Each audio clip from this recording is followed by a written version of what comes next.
북저널리즘 위켄드 시작합니다. 안녕하세요. 현재를 해설하고 미래를 전망하는 소식을 살펴보는 위크엔드. 이번 이야기는요, 이현대 에디터가 준비한 소식입니다. 좀 두근두근하네요. 네, 정말 첫 번째 그 아이템으로 무슨 이야기를 준비해 오셨는지 궁금한데요. 어떤 얘기인가요? 예, 먼저 제가 평소에 팟캐스트에 대한 관심, 애정 이런 게 매우 큰데 이렇게 이제 앞으로 고정적으로 인사를 드리게 됐습니다. 네네. 앞으로 잘 부탁드리겠습니다. 예, 와, 네. 환영하고요. 그래서 무슨 얘기 하시려고요, 오늘? 저는 우선은 당연히 이제 뉴스와 관련된 것들을 이야기해 드릴 텐데 그거를 뭐 지금 이번 주에 이슈가 된 어떤 뉴스다 이게 아니고 그 큰 카테고리 면에서 기후와 관련된 이야기들을 좀 전해 드리려고 해요. 제가 이제 평소에도 뭐 여기 계신 분들한테는 몇 번 말씀을 드렸었던 부분인데 우리나라에서 이제 기후 위기와 관련된 뉴스가 어떻게 보면 이제 신문으로 치면 환경 이쪽 영역에만 좀 갇혀 있는 느낌이 조금 있거든요. 맞아요. 네. 그런데 아시다시피 뭐 기후 위기 문제는 정치, 경제, 사회, 문화, 테크 사회 전 영역에 걸쳐 있는 이야기이기 때문에 저는 이제 저희는 정치, 경제, 컬처, 테크 이런 분야와 기후가 어떻게 교차하고 있는지 그 이야기를 부분에서도 기후 위기를 감지할 수 있다. 네, 맞습니다. 그렇군요. 그래서 뭐 기후 뉴스라고 해서 막 정말 환경하는 환경스러운 이야기만 하겠다라는 것이 아니라 뭐 말씀드린 정치의 영역, 경제의 영역, 테크의 영역 여러 영역에서의 기후 이야기를 좀 다뤄볼 수 있을 것 같습니다. 그렇군요. 이 코너 제목이 있나요? 이 코너 제목은 이제 저희도 조금 더 고민을 해봐야 되는데 청취자 여러분들께서도 오늘 첫 에피소드니까 한번 들어보시고 제목을 좀 추천해 주셔도 좋을 것 같아요. 그렇군요. 아니 제가 제목 제안을 드렸어요. 네, 어떤 거요? CO2-C라고 씨맛이. 씨맛이. 괜찮지 않나요? 새맛이 같고. 그렇죠. 왠지 좀 입에 착착 붙고 우리나라 사람들이 세 글자로 줄여지는 걸 되게 좋아하거든요. 네. 그래서 C-C 괜찮은데 라고 생각했는데 그것도 좋은 생각일 수도 있겠네요. 라면서 아주 완곡 어법으로 까셨다. 네. 그래서 우리 청취자 여러분들의 의견 또 받고 있으니까요. 뭐 댓글이라든지 뭐 이용해가지고요. 뭐 좋은 제목 후보 추천해 주시면은 저희가 또 검토해보고 채택되신 분께는 저희가 따로 또 연락드려서 또 소정의 인사를 드리도록 하겠습니다. 자, 그러면은 오늘 준비하신 첫 번째 주제는 무엇인가요? 예, 오늘 준비한 주제는 기후 식단입니다. 기후 식단. 혜림 MC 들어봤어요, 이거? 아니요. 방금 이 기후와 식단이 붙을 수도 있구나라는 걸 처음 생각했습니다. 아니 제가 다이어트 식단, 건강 식단, 뭐 당뇨 식단 이런 얘기 많이 들어봤지만 기후 식단은 처음 들어봤다. 이게 뭔가요, 대체? 이제 여러분들 베지테리안이라는 말은 뭐 요즘 워낙 일상 용어처럼 사용하고 계시잖아요. 베지테리안이 있고 비건이 있고 뭐 단계들이 있죠. 네. 그런데 이 기후와 관련한 것도 또 재미있는 단어가 하나 있어요. 2016년에 케임브리지 사전에 이제 등재된 말인데 클라이메테리안이라고 해서 그러니까 마치 이제 베지테리안이 채식주의자인 거잖아요. 클라이메테리안은 기후식주의자 정도로 아마 번역을 할 수 있을 것 같아요. 그래서 환경에 가장 덜 해로운 걸 기준으로 먹을 것들을 선택하는 사람을 뜻합니다. 그럼 어떤 식으로 선택을 해야지 이 클라이머테리안이 될 수 있는 건가요? 우선은 좀 재미있는 소식 하나를 좀 전해드리자면 뉴욕의 식음료 전문 서점 키친 아트 앤 레터스라는 작은 서점이 있거든요. 거기는 이제 요리책 위주로 이제 파는 거예요? 예, 맞습니다. 한 20평 정도 되는 규모고 이 작은 책방에 곳곳에 12,000권이나 되는 요리책이 들어가 있다고 해요. 저는 일단 그 진열 방식부터 배우고 싶다. 그러게요. 어떤 식으로 좀 그 섹션을 구분할지 이런 것도 좀 궁금한데요. 맞아요. 네. 뭐 예를 들면은 뭐 유제품, 뭐 채소류, 뭐 이런 식으로 그 재료별로도 되어 있고 시즌성으로도 되어 있고 그런 식으로 계속 큐레이션을 하는데 그곳에 이제 최근 등장한 작은 섹션 하나가 있다라고 해요. 채식주의 섹션 바로 옆에 지속 가능한 요리책 섹션이 생겼다고 합니다. 정말 지속 가능한 발전뿐만 아니라 지속 가능한 요리도 있다. 정말 이거는 누가 이렇게 지속 가능한 요리를 하고 싶어 하나요?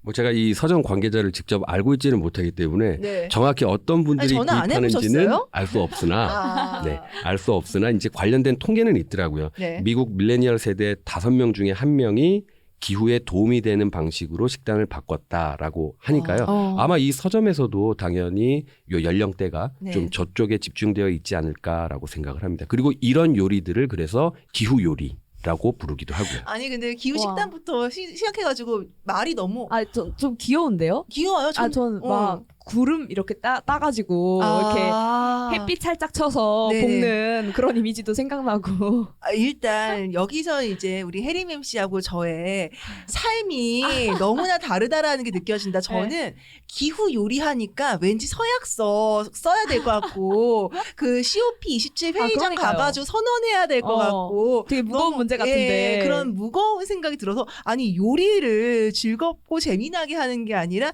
이렇게 무섭게 해야 되는 거야? 라는 생각이 들어가지고 굉장히 무거웠거든요. 우선 제가 뭐 오늘 에피소드에서 차차 또 소개를 해드리겠지만 기후식단, 기후요리라고 하면 되게 좀 스트레스 받잖아요. 막 뭔가 많이 신경을 써야 할 것 같고 그런데 그런 걸 다 지키는 것이 아니라 아주 간단하게 기후를 생각하는 식단을 만드는 방법들도 있습니다. 그거는 이제 또 차차 소개를 해드리도록 할게요. 알겠습니다. 자, 그러면은 일단 이 기후 요리라는 게 뭔지 좀 자세히 설명을 좀 해주시죠. 예, 그 전 세계 탄소 배출량의 3분의 1이 식품 산업에서 발생을 하고 있다고 해요. 네. 그런데 이제 우리가 기후 위기라고 하면 엄청나게 크고 거대한 뭔가를 생각을 하잖아요. 네. 뭐 석유를 더 이상 쓰면 안 된다. 그리고 뭐 대중교통을 이용해야 된다. 이런 류의 이야기들을 좀 생각하기 쉬운데 사실 말씀드렸었던 것처럼 기후 변화의 3분의 1에 해당하는 원인이 우리가 먹고 있는 것에서 나타나고 있는 거죠. 그래서 동시에 우리가 해결할 수도 있는 문제라고 생각을 하고요. 그래서 뭐 에너지, 교통 이런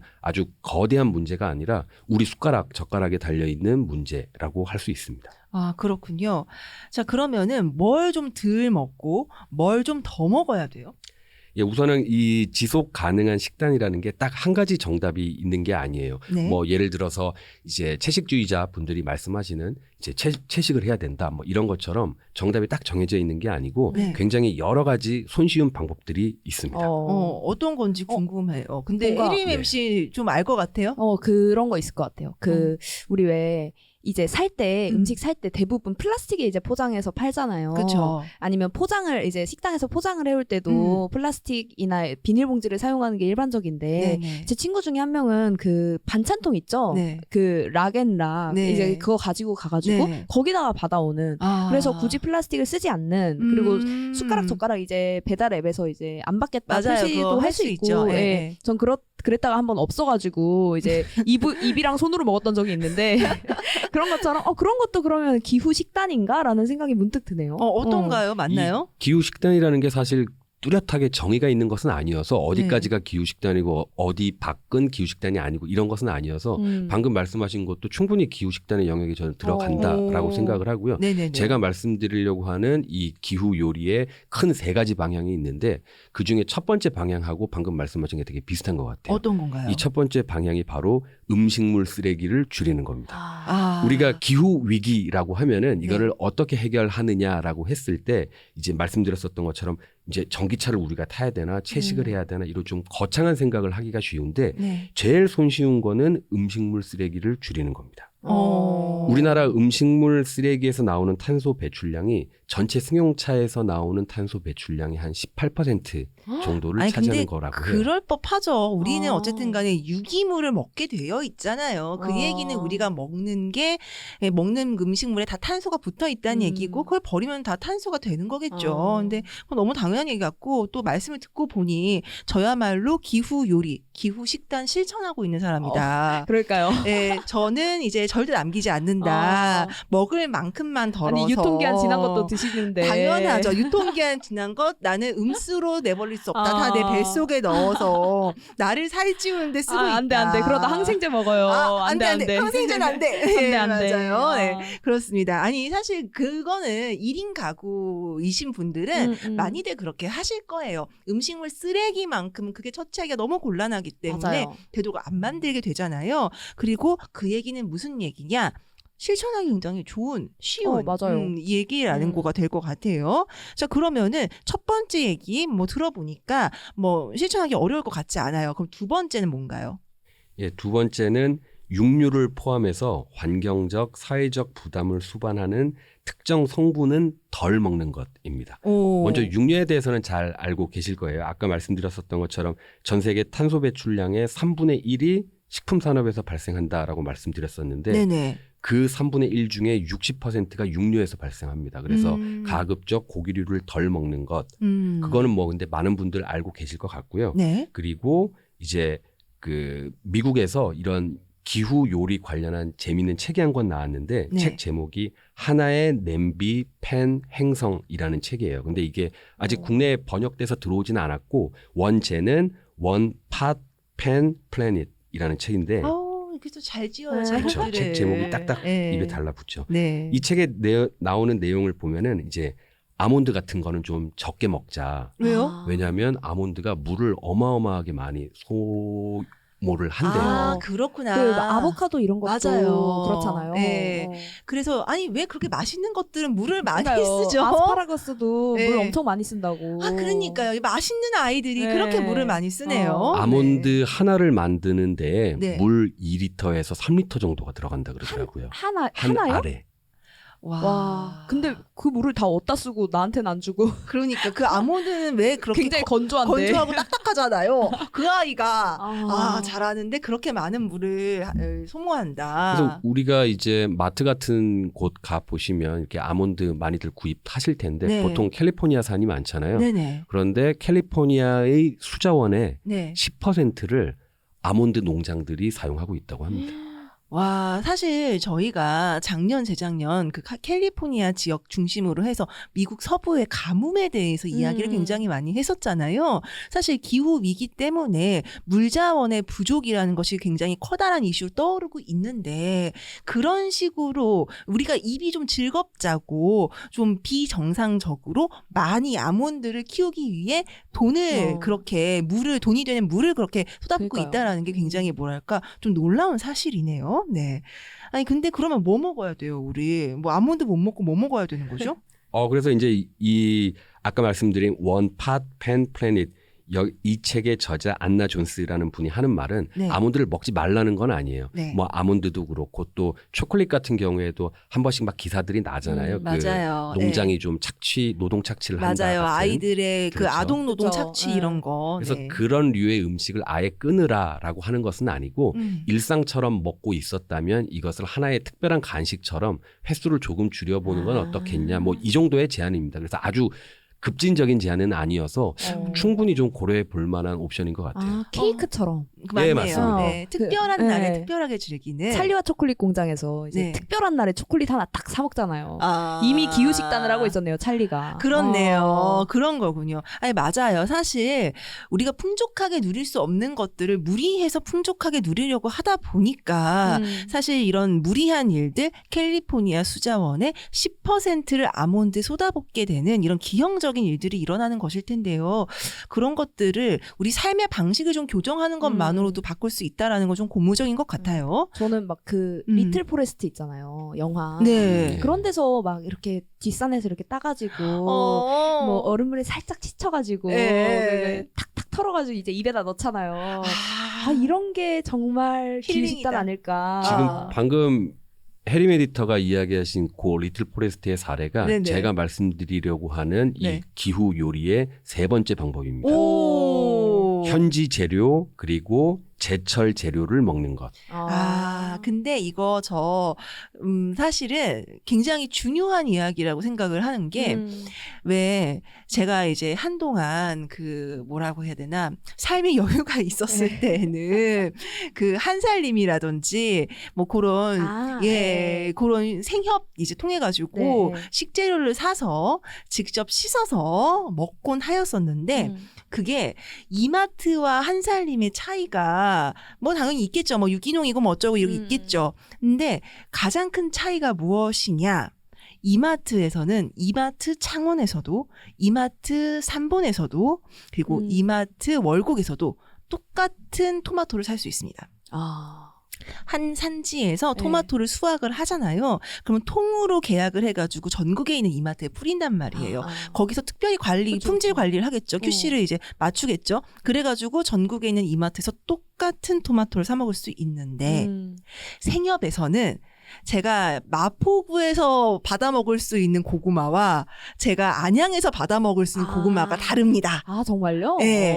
가까운 곳에서 탄소 발자국을 최소로 해가지고 배송된 것을 먹을 수 있게 하고 뭐 이런 게 있어가지고 다르더라고요. 이런 게 중요한 문제긴 한가 봐요. 네. 예, 맞습니다. 이게 현지 재료를 먹어야 되는 가장 큰 이유 중에 하나가 뭐 예를 들어서 외국에서 들여오는 어떤 농산물이라면 당연히 그 비행기, 배 가 뿜어내는 탄소가 있겠죠. 맞아요. 그래서 내가 사는 곳과 가장 가까운 곳에서 재배된 식품을 먹는 게 이런 탄소 배출을 줄이는 데도 크게 도움이 됩니다. 맞습니다. 사실 우리가 요즘엔 제주 노지 감자 죄송합니다. 저도 한 박스 구매해서 사무실에서 같이 나눠 먹고 있는데요. 제주 노지 감귤을 먹는다? 그러면은 비행기 타고 와야 되는 거잖아요. 그렇죠. 그러니까 그만큼 많은 탄소를 뿜어냈을 거예요. 그런데 그게 아니라 제가 여기 경기 남부에서 재배되는 포도를 사 먹었다? 그럼 훨씬 적은 그 탄소 발자국을 남기고 과일을 즐길 수 있었을 거거든요. 그런 생각도 사실 하면서 뭐 과일을 산다든지 채소를 구매한다든지 한다면은 좀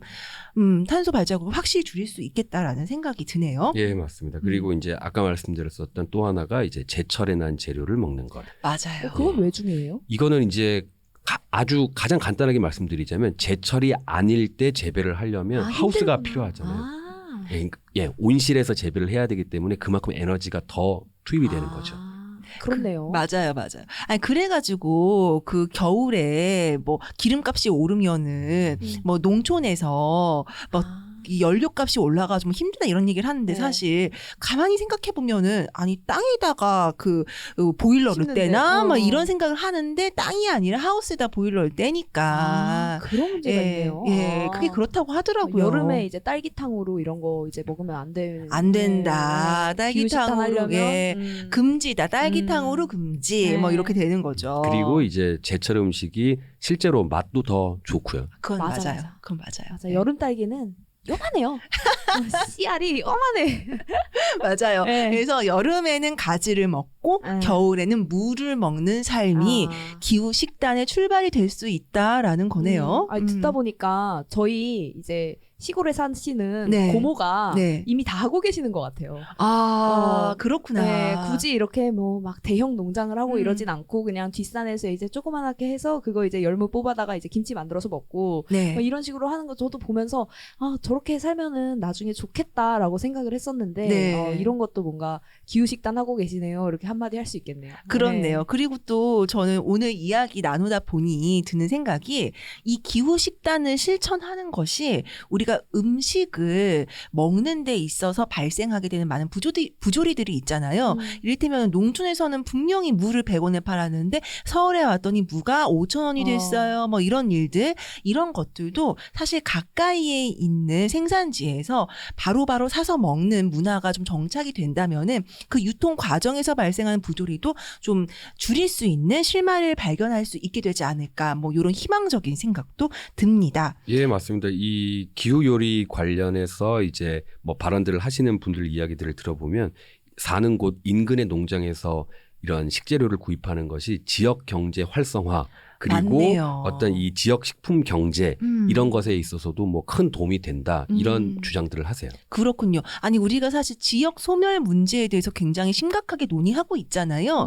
그러면 지역을 살리려면 대학을 보내야 된다. 스타트업을 유치해야 된다. 이런 얘기 많이 하는데 사실 우리가 먹고 사는 문제에서도 실마리를 찾을 수 있다라는 건 굉장히 고무적인 것 같아요. 예, 맞습니다. 이게 기후식단, 기후요리라고 하면 이제 저희가 서두에서 이야기 나눴었던 것처럼 조금 멀게 느껴질 수도 있는데 그리고 되게 엄격한 뭔가 룰이 있을 것만 그러니까 같고 왠지 그렇죠. 땅에 떨어진 뭐 과일만 주워서 먹어야 될 것만 같고 그렇잖아요. 그런데 이제 오늘 저희가 나눈 이야기들을 종합해 보면 아주 간단한 세 가지입니다. 음식물 쓰레기 좀 줄이자.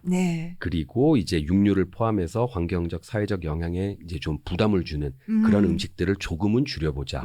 그리고 우리 동네에서 난 재료, 그리고 지금 철에 나온 재료, 가급적 이런 걸 먹어보자. 그래서 아주 간단한 이야기들이고 그래서 뭐 무조건 채식을 해야 된다 이런 이야기도 아닙니다. 또 실제로 우리나라는 아니지만 일부 문화권에서는 꼭 육류를 먹어야 하는 곳들도 있잖아요. 뭐 가장 대표적인 게 북극이죠. 네, 그렇죠, 그렇죠. 풀럭고기를 먹지 않으면 뭐 비타민 A나 철분이나 이런 게 섭취할 방법이 없죠, 거기는. 그러니까요. 네. 그래서 뭐 제가 말씀드렸었던 이런 기후 요리 관련된 책을 쓰시는 분들도 뭐 강력하게 꼭 채식을 해야 되고 이런 식으로 아주 세게 말씀하시지는 않으세요. 그냥 우리가 집에서 간단히 할 수 있는 흔히 말하는 냉장고 털어먹기 같은 거죠. 그쵸. 그런 식으로 레시피도 제안을 하시고 하는데 한 번쯤 생각해 보셔도 좋을 것 같습니다. 너무 재미있는 얘기였어요. 그리고 듣다 보니 이거 기후 식단이기보다는 그냥 건강 식단 아니에요? 그러니까요. 그리고 편할 것 같아요, 되게. 맞아요. 편할 것 같아요.